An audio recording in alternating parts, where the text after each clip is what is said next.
Iman yang selanjutnya al-iman bil yaumil akhir. Iman kepada hari akhir.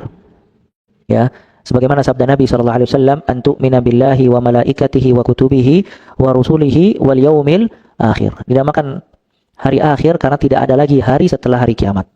Maksudnya hari di dunia, tidak ada lagi setelah hari kiamat. Maka ketika dibangkitkan hari kiamat, maka itu hari terakhir bagi manusia. Ya, setelahnya adalah alam akhirat. Dan iman kepada hari kiamat beriman dengan semua yang dikabarkan oleh Nabi Muhammad SAW dari setelah kematian. Jadi iman kepada hari kiamat beriman dengan semua yang dikabarkan oleh Nabi Muhammad SAW dari setelah kematian. Jadi mulainya kiamat bagi seseorang itu ketika kapan? Wafat. Maka apabila seseorang itu wafat dikatakan qad qamat qiyamatuhu sughra.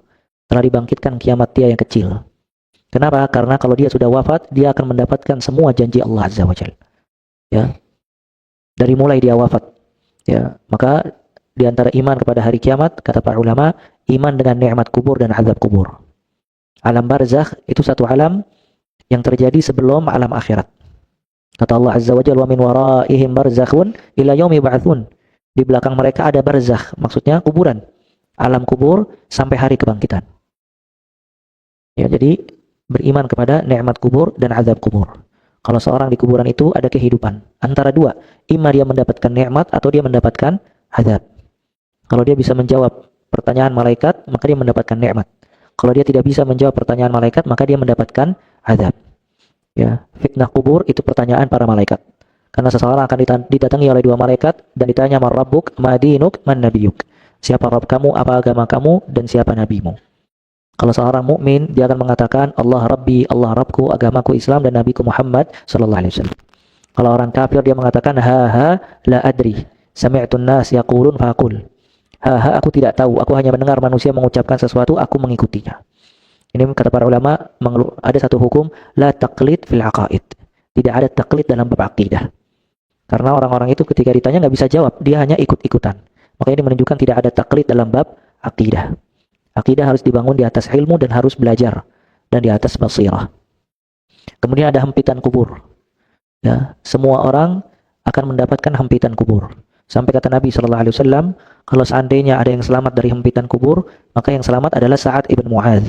Cuman Sa'ad ibn Mu'adz radhiyallahu an tetap mendapatkan hempitan kubur. Cuman para ulama menjelaskan apa perbedaan hempitan kubur bagi orang mukmin dan orang kafir. Kalau orang kafir itu dihempit di dalam kuburannya, maka hancur lebur hingga tulang berulangnya. Maka hempitan kubur bagi orang kafir itu merupakan azab dari Allah Azza wa Jalla. Sedangkan hempitan kubur bagi orang mukmin itu seperti pelukan seorang ibu kepada anak. Maka dia ada hempitan, cuman hempitannya bukan siksaan, tapi hempitannya adalah nikmat dari Allah Azza wa Jalla. Ya, maka ini nikmat bagi orang yang beriman kepada Allah di dunia. Dia mendapatkan kelak nikmat di kuburan dan di alam barzakh. Makanya disebutkan dalam riwayat ketika seseorang sudah bisa menjawab pertanyaan malaikat, disuruh seorang mukmin tersebut tidur. Maka tidurnya dia di alam kubur seperti tidurnya pengantin baru di malam pertama. Dia sangat nikmat, ya, sangat lapang kuburannya dan dijanjikan surga oleh Allah Azza wa Jalla. Dan semua penghuni kubur dari orang-orang beriman, dia berdoa kepada Allah, "Ya Rabb aqimis sa'a, ya Rabb aqimis sa'a, hatta arji'a ila ahli wa mali." Wahai Allah, bangkitkan hari kiamat, wahai Allah, bangkitkan hari kiamat, agar aku bisa kembali kepada keluargaku dan juga hartaku. Maka iman kepada hari kiamat, hadis-hadis yang disebutkan oleh Nabi SAW, yang paling memotivasi seorang muslim untuk beramal saleh. Karena dia tahu setelah kematian ada kehidupan. Sebagaimana perkataan Ali bin Abi Thalib radhiyallahu ta'ala an, ya, falikulli wahidatin minhuma banun fakunu min abna'il akhirah wa la takunu min abna'id dunya. Setiap dunia dan akhirat memiliki pengikut, maka jadilah anak-anak akhirat, jangan jadi anak-anak dunia. Fa innal yaum amalun bila hisab. Karena di dunia seseorang beramal tidak dihisab oleh Allah Azza wa Jalla. Wa ghadan hisab bila amal. Dan esok setelah kematian semuanya hisab tanpa amal. Kemudian beriman juga kebangkitan, bahwasanya nanti setelah alam barzakh ada ba'ats, dibangkitkan semua orang oleh Allah Azza wa Jalla. Ya, kata Nabi sallallahu alaihi wasallam, ya, yub'atsu hufatan 'uratan ghurla. Manusia nanti akan dibangkitkan oleh Allah dalam keadaan telanjang bulat, tidak beralas kaki, tidak dikhitan. Kama bada'na awwala khalqin nu'idu. Sebagaimana kita ciptakan dia pertama kali, maka kita kembalikan dia seperti itu. Seperti bayi. tidak beralas kaki, telanjang bulat dan tidak dikhitan. Maka mereka akan dikumpulkan di padang mahsyar. Hingga Aisyah radhiyallahu taala anha mengatakan, apakah kita akan melihat satu dengan yang lainnya? Maksud melihat aurat satu dengan yang lainnya? Maka kata Nabi sallallahu alaihi wasallam, al-amr asyad min dzalik. Artinya perkaranya akan lebih dahsyat dibandingkan itu. Orang sudah tidak memikirkan lagi aurat orang lain. Semua memikirkan apakah dia selamat apa tidak. Kemudian juga beriman, kalau nanti malaikat akan didekatkan kepada manusia, maka sebagian mereka ada yang mendapatkan zil, naungan pada hari kiamat. Dinaungi dari panasnya sinar matahari. Dan sebagian mereka ada yang tenggelam dengan keringatnya, ada yang keringatnya sampai ke mata kaki, ada yang keringatnya sampai ke betis, ada yang keringatnya sampai ke badan, dan ada yang keringatnya menenggelamkan mereka. Dan di situ ada orang-orang yang mendapatkan naungan Allah Azza wa Jalla. Makanya hadis yang disebutkan oleh Nabi sallallahu alaihi wasallam, sab'atun yudhilluhumullahu fi dhillihi yauma la dhilla illa dhillu. Ada 7 orang mendapatkan naungan Allah pada hari kiamat, tidak ada naungan kecuali naungan Allah pada hari tersebut. Siapa aja mereka? Siapa yang bisa sebutkan? Hah? Yang pertama imam yang adil. Kemudian pemuda yang hidupnya untuk beribadah kepada Allah Azza wa Jalla. Kemudian rajulun qalbuhu mu'allaq bil masajid. Ada seorang lelaki hatinya terpaut dengan masjid. Kemudian 2 orang yang saling mencintai karena Allah, berjumpa karena Allah, berpisah karena Allah. Kemudian seseorang bersedekah dengan tangan kanannya sampai tangan kirinya tidak mengetahuinya. Artinya dia menyembunyikan sedekahnya. Dan yang ketiga, seseorang meninggalkan zina karena takut kepada Allah Azza wa Jalla. Ya, dan seterusnya. Kemudian ada sirat. Ada sebelumnya, setelah ba'ats, ada hisab, ada perhitungan. Semuanya dihitungkan amal kebaikan dan keburukannya oleh Allah Azza wa Jalla. Ya, ada tatayarus suhuf, ada pembagian lembaran-lembaran amal kebaikan, amal keburukan. Kemudian ada mizan, ada timbangan.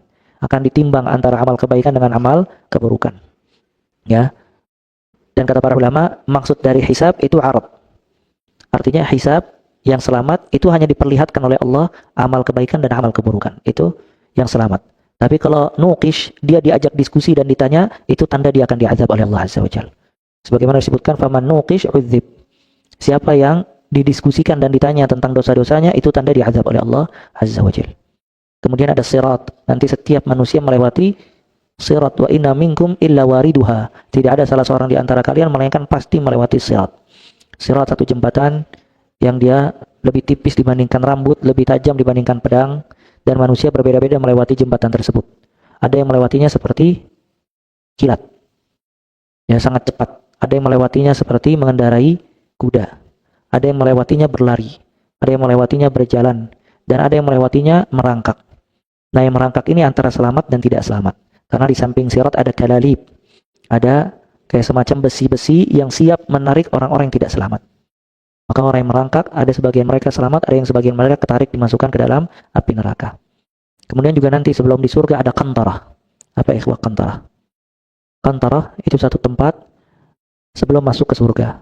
Ada orang di kantarah, dia sudah di depannya surga cuman tertahan.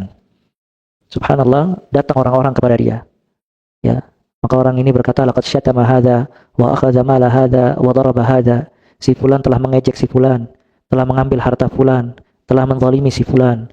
Maka pahala dia yang banyak diberikan lagi ke orang-orang tersebut. Sampai ketika habis, maka orang-orang itu memberikan dosanya. Maka dia dimasukkan ke dalam api neraka karena sebab kezaliman kepada sesama manusia. Dan itu maksud dari hadis Nabi Muhammad SAW. At-tadruna manil muflis? Apakah kalian tahu siapa orang yang muflis? Apa muflis? Bangkrut. Kata para sahabat, man la dirham lahu wala mata'. Orang yang bangkrut itu yang tidak punya dirham dan harta. Maka Nabi SAW menjelaskan, kalau al-muflis, nanti di akhirat dia membawa banyak pahala. Sampai kepada kantarah. Kantarah, tadi tempat yang disebutkan, maka orang-orang datang meminta hak mereka. Makanya ya ikhwah, ini pelajaran buat kita semua. Seseorang bereskan urusan dia dengan manusia sebelum datang kematiannya. Karena kalau dia tidak selesai di dunia, tetap akan diadili oleh Allah kapan? Di akhirat. Dan di akhirat sudah tidak ada lagi nominal uang, yang ada pahala dan dosa. Makanya ya, hak sesama manusia itu harus dijaga. Dan dia selesaikan di dunia sebelum datang wafat dan kematiannya. Ya, sebagian mengatakan istri yang paling celaka ketika suaminya wafat dalam keadaan membencinya. Artinya suaminya lagi membencinya, murka kepadanya, kemudian wafat. Artinya si istri ini tidak ada lagi alasan atau kesempatan untuk meminta maaf. Ya, makanya ini pentingnya seseorang menyelesaikan urusan dia sesama manusia di dunia sebelum di akhirat kelak. Kemudian juga di sini pelajaran buat kita semua agar seseorang membatasi pergaulannya, jangan sampai banyak berbuat zalim di dalam pergaulan. Ya,